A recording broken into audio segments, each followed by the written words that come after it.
Racing to the 2022 Kentucky Oaks, and this time we go to the Fairgrounds for the Rachel Alexandra Stakes, of course named after the all-time filly that defeated the boys a few years back. But let's take a look at this 11-horse field. A very competitive race, including some horses that maybe overbet a little bit off their reputations on what they did as a 2-year-old. I think you're going to see maybe a tepid favorite at 5-2 or 3-1. It did draw 11 horses, and Lacrette picked up the win last time out. She's now 2 for 2 in her career, and she has started off with back-to-back wins running on the pace. Last time out she lost the lead and then recaptured the lead right at the wire, defeating a tough Fannie and Freddie in that race. Joel Rosario retains the mount, and he was pretty much responsible for that win the last time out. Now, North County, 3 for 3 after her win the last time out. That was in the Untappable Stakes.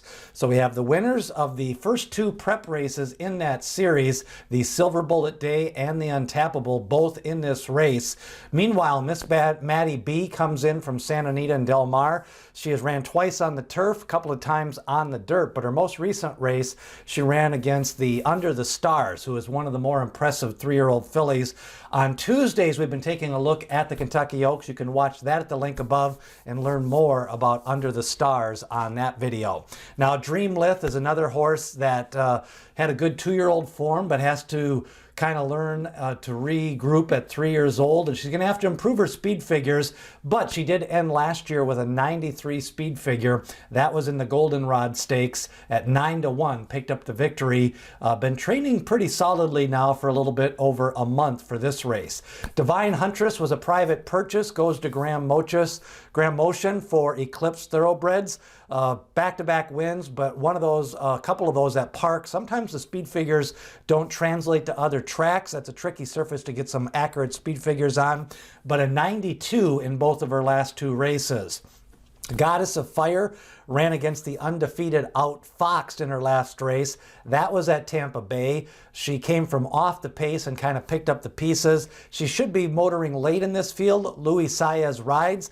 Of course, Louis Saez also in there to ride some other horses on the big Fairgrounds card, as it is part of Risen Star Day. But Goddess of Fire, definitely a chance. Todd Pletcher trains a distance-type pedigree out of Mineshaft. Mineshaft ran one of his best races at the Fairgrounds. Now, Awake at Midnight ran against one of the leaders in the divisions, Under the Stars. Ran within a half length the last time, but that was a small field. You got to kind of see how some of these California horses' forms hold up in bigger fields as we get into the Oaks prep season and Derby prep season. So I'm a little bit skeptical of Awake at Midnight, but she is class-wise and fit-wise does fit in this race.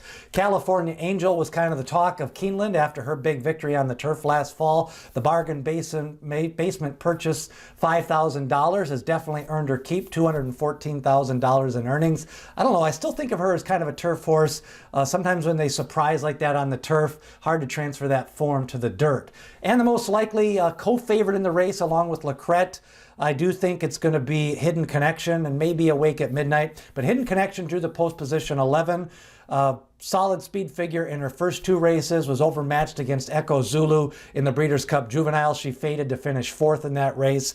Been working out for over a month. Her most recent workout on February 12th was 5 furlongs in 1 flat, back-to-back, 3 straight 5-furlong workouts to get her fit for her 3-year-old debut. She's by Connect, who was a son of Curlin, trained by Chad Brown. So some distance stamina influences in that Hidden Connection pedigree. I think you could go 3 ways here. I think the bettors are going to look at Lacrette, they're going to look at Hidden Connection, and they're also going to look at Awake at Midnight. Maybe a little bit with Dreamlith, who picked up that win last time out at 9-1. My top selection is going to be Lacrette. She's going to have to work out a good trip. She's been on the lead in both of her races. I think there isn't a lot of speed here. They may let her go. If not, she can maybe sit in that second flight, but it's going to be a tricky trip for Lacrette to see if she can go to 3 for 3. Hidden Connection is definitely worth playing on the outside. I think this is type of a spread race. The horse that I'm kind of against in this spot is probably Awake at Midnight in the 2022 Rachel Alexandra. Don't forget, we've got previews up of the Risen Star Stakes and a look back at the Kentucky Oaks, and also the leaderboard and the Kentucky Derby leaderboard as we get get you ready for the 2022 Kentucky Oaks.